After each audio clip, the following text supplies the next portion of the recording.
हल्दीघाटी नामक स्थान पर जहां महाराणा प्रताप और अकबर की सेना का युद्ध हुआ था। 31 वर्षीय गौ पर्यावरण एवं अध्यात्म चेतना पदयात्रा के नाम से एक अभियान प्रारंभ हुआ। इस अभियान का कुल कालखंड 31 वर्ष है, जिसमें लगभग 2500 किलोमीटर की दूरी को पैदल तय करते हुए 51,000 गांवों तक जा करके गौ माता, प्रकृति और संस्कृति 3 विषय में प्रधान चर्चा करनी है। इस यात्रा के यूं तो छोटे बड़े कई सारे उद्देश्य जिनकी चर्चा आयोजन के दौरान होती है। कन्या भ्रूण हत्या पर नियंत्रण, दहेज पर नियंत्रण, पर्यावरण का संरक्षण, पॉलीथिन पर नियंत्रण, अंधविश्वास पर नियंत्रण, व्यसन पर नियंत्रण, लेकिन सबसे प्रधान विषय रहता है गाय माता का वास्तविक चरित्र, जिसके वैज्ञानिक और आध्यात्मिक दोनों आधार हैं, वो वापस लोगों के सामने रखना। हमारी भारत भूमि पर प्राचीन काल में जब तक नालंदा और तक्षशिला जैसे विश्वविद्यालय मूल आधार थी, लेकिन बाहरी आक्रमणकारियों के आने के बाद हमारी शिक्षा नीति पर जो प्रहार हुआ और शिक्षा नीति में जो परिवर्तन हुआ, उसमें से गाय माता को निकाल दिया गया। हमारे पूर्वज उद्घोषणा किया करते थे कि गाय हमारे, जिसके प्रमाण अनेकों से मात्रः गावः जगन मातरम, गावः त्रिलोकस्य मात्रः, मात्रः सर्वभूतानाम जैसी उद्घोषणाएं इस बात को प्रमाणित करती रहे कि गाय संपूर्ण विश्व की माता है। लेकिन वर्तमान समय में शिक्षा नीति ने और व्यवहार नीति ने दोनों ने एक चीज साबित कर दी कि cow is an useful animal, गाय मात्र एक उपयोगी पशु है। जबकि हम गाय माता के पूरे जीवन चरित्र का वैज्ञानिक तरीके से अन्वेषण करें या व्यवहारिक रीति से अन्वेषण करें अथवा आध्यात्मिक रीति से अन्वेषण करें, तो तीनों में यह साबित होता है कि गाय माता को पशु की श्रेणी में रखा नहीं जा सकता। इस बात को हमारे पूर्वजों ने बहुत प्राचीन समय में कहा है कि तिलम न धान्यम पशुवत न गावः, गाय पशु नहीं, गाय प्राणी नहीं, गाय तो सनातन संस्कृति का प्राण तत्व है। गाय माता के प्रभाव से शिक्षा जगत में, स्वास्थ्य जगत में और संस्कृति जगत में तीनों में उन्नति हासिल की जा सकती है। गो आधारित कृषि, जिसमें गाय माता के गोबर और गोमूत्र से उत्पन्न होने वाले अन्न को खाने से स्वास्थ्य तो ठीक रहता ही, सत्व गुण का विकास होता है, जिसके प्रभाव से समाज में वर्तमान समय में व्याप्त हो रही बुराइयों को सकता है। सजा दे करके या कठोरता से आज दिन तक किसी भी बुराई पर नियंत्रण हुआ नहीं है, लेकिन व्यक्ति का हृदय बदल जाए तो निश्चित रूप से सामाजिक बुराइयों को समाप्त किया जा सकता है। और हृदय बदलने में प्रधान साधन तत्व भोजन होता है। गीता जी के 17वें अध्याय के 8वें 9वें 10वें श्लोक में भी भगवान कृष्ण जी ने प्रमुखता से इस बात को कहा है कि भोजन का ही प्रभाव जीवन पर पड़ेगा। और गो आधारित कृषि का इतना अधिक प्रभाव है कि राक्षसी वृत्ति के व्यक्ति को भी दैविक वृत्ति का बनाया जा सकता है। इसलिए गाय माता स्वास्थ्य को सुरक्षित रखती थी। और आज भी प्रमाण है कि अभी जो कोरोना आया, लाखों लोग संसार छोड़ के गए, करोड़ों लोग बीमार हुए, लेकिन इस दरमियान जितने भी गौशाला में कार्य करने वाले कर्मचारी थे, हमारे व्यक्तिगत संबंधित जो गौशालाएं हैं जिनसे हमारा गहरा परिचय है, करीब 3-3.5 हजार कर्मचारियों में किसी को छींक तक नहीं आई, किसी को खांसी तक नहीं चली।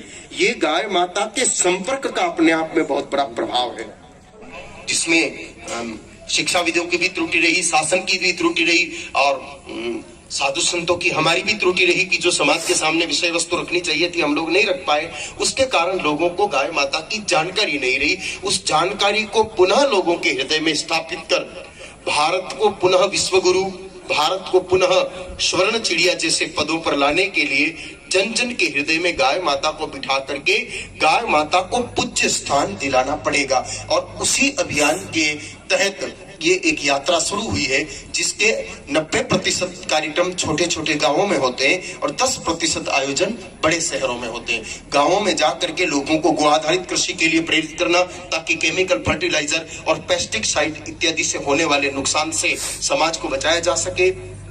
देसी गाय के पालन पोषण के लिए उनको आग्रह करना, जर्सी होलिस्टन का A1 प्रोटीन मिल्क जो मानव सभ्यता के लिए, सिर्फ मानव शरीर के ही नहीं लिए ही नहीं, आने वाले समय में मानव सभ्यता के लिए भी घातक होगा, क्योंकि WHO का कहना है कि जर्सी होलिस्टन HF जीव का, जिसको आमतौर पर आजकल गाय कहने लगे, वो वस्तुतः गाय है तो नहीं, मिल्क पीने से सीजोफ्रेनिया और ऑटिज्म जैसी बीमारियां बढ़ने की संभावना रहती है। निकालने का निर्णय AMC कॉर्पोरेशन ले रहा है, किस तरह से देख रहे हैं आप?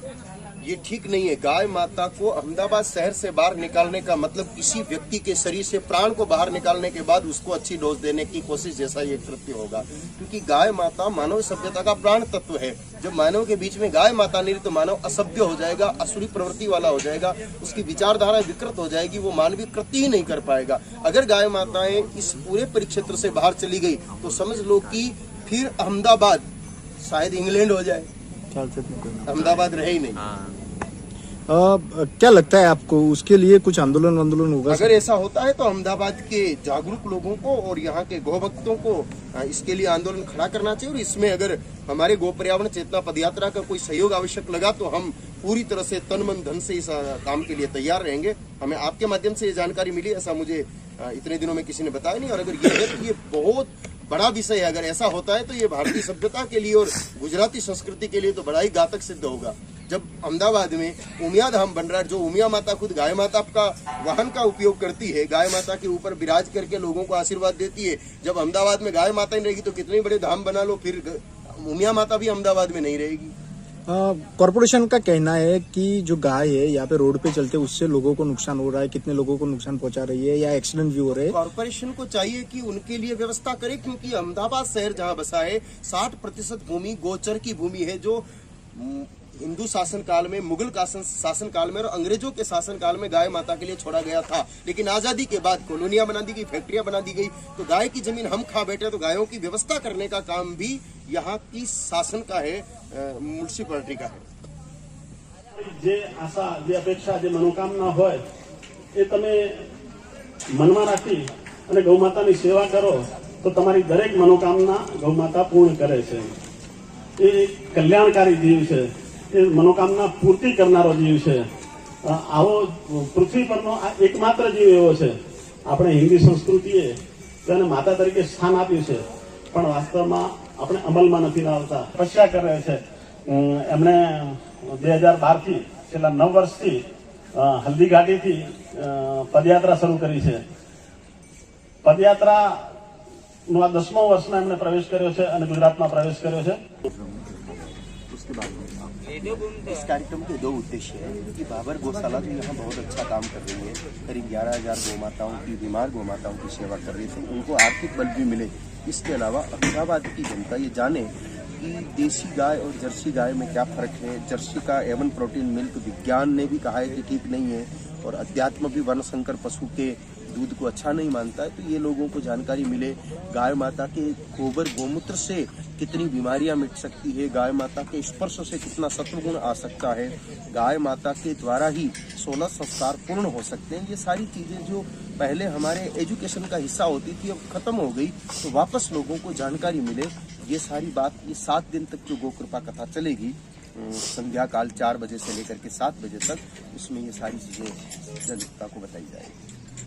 कार्यक्रम के दौरान और मिस किया, लगभग 10 वर्ष पहले हमें ये महसूस हुआ कि गाय माता की स्थिति ठीक नहीं है। गाय माता सड़कों पर घूम रही है, पॉलीथीन खा रही है, प्राण त्याग रही है, लोगों को शुद्ध गौजुक्त नहीं मिल पा रहा है। एक कहीं की कम्युनिकेशन गैप है कि लोग समझ नहीं पा रहे कि गाय माता क्या है। तो हमारे मीडिया में इस पर काफ़ी लंबा चौड़ा अन्वेषण किया, वैज्ञानिक रीति से, आध्यात्मिक रीति से, और फिर उस विषय को समाज के सामने पहुँचाने के लिए 9 वर्ष पहले ये यात्रा प्रारंभ हुई, जिसके माध्यम से लगभग अब तक 18,700 गांवों तक हम लोग जा चुके हैं, और गौ माता को लेकर के उनमें अवेयरनेस लाने का प्रयास किया है। उनको बताया है कि गाय माता वास्तव में क्या है, और समाज ने बहुत अच्छे से इस मिशन को स्वीकार भी किया है। जहाँ जाते हैं तो लोग बड़े आश्चर्य से विचार करते हैं, अच्छा गाय माता में ऐसा है, हमें तो पता ही नहीं था, किसी ने बताया नहीं। हमने जो वापस फीडबैक लिया है तो अनुमानतः करीब 2 लाख गाय माताओं को इस यात्रा के माध्यम से सड़कों से वापस घरों में बंधवाने का काम लोगों ने, हमारे सहयोगियों ने किया है।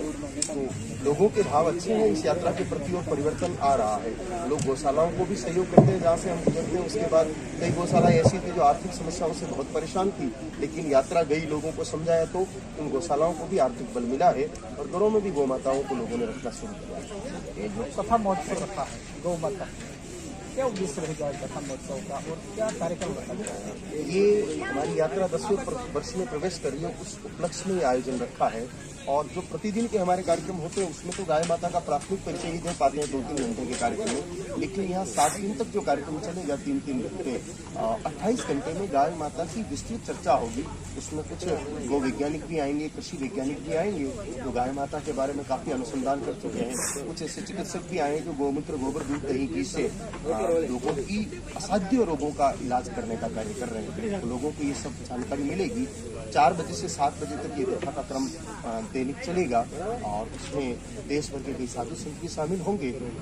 गौ माता के बारे में इसमें चर्चा बाबू सरकार को यह ठोस कानून नहीं बना सकती जैसे कि रास्ते में गाय सब घूम रही है, कोई ऐसी प्रणाली डेवलप की जाए, गाय का बच्चा जन्म से ही आइडेंटिटी तय की जाए ताकि लोग दूध देने के बाद छोड़ दें। आप जो कह रहे हैं वो बहुत सत्य है और हमने भी इस विषय पर शासन से आग्रह किया है कि ऐसा होना चाहिए और ये शासन का कर्तव्य बनता है कि जब शासन विभिन्न प्रकार के टैक्स समाज से लेता है तो समाज की भावनाओं का जो मुख्य केंद्र बिंदु गाय माता है, जो हिंदू संस्कृति का प्रधान अंग है और भारत में मेजोरिटी हिंदुओं की है, स्वाभाविक रूप से शासन को भी जन भावना का ध्यान रखते हुए सड़क पर भ्रमण कर रही गाय माताओं के लिए उनको रीति नीति तय करनी चाहिए। और शासन अगर अनुसंधान के क्षेत्र में आगे बढ़ता है तो गोबर गोमूत्र से ही गाय माता की व्यवस्थाएं हो सकती है, इसमें कोई संदेह नहीं है।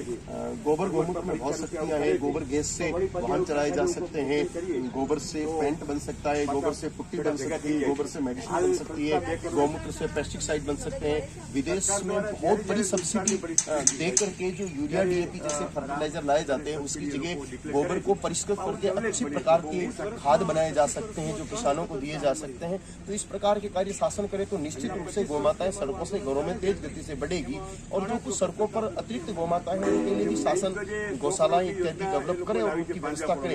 ये शासन का कर्तव्य तो है ही। देश भर के गौभक्त और साधु संत बार बार शासन का ध्यान इस तरफ लाने की कोशिश करते हैं, लेकिन अभी पूरी तरह से सफलता नहीं मिली है। फिर भी हमारा प्रयास जारी है और हमें विश्वास है कि आज नहीं तो कल एक दिन इसमें सफलता जरूर मिलेगी।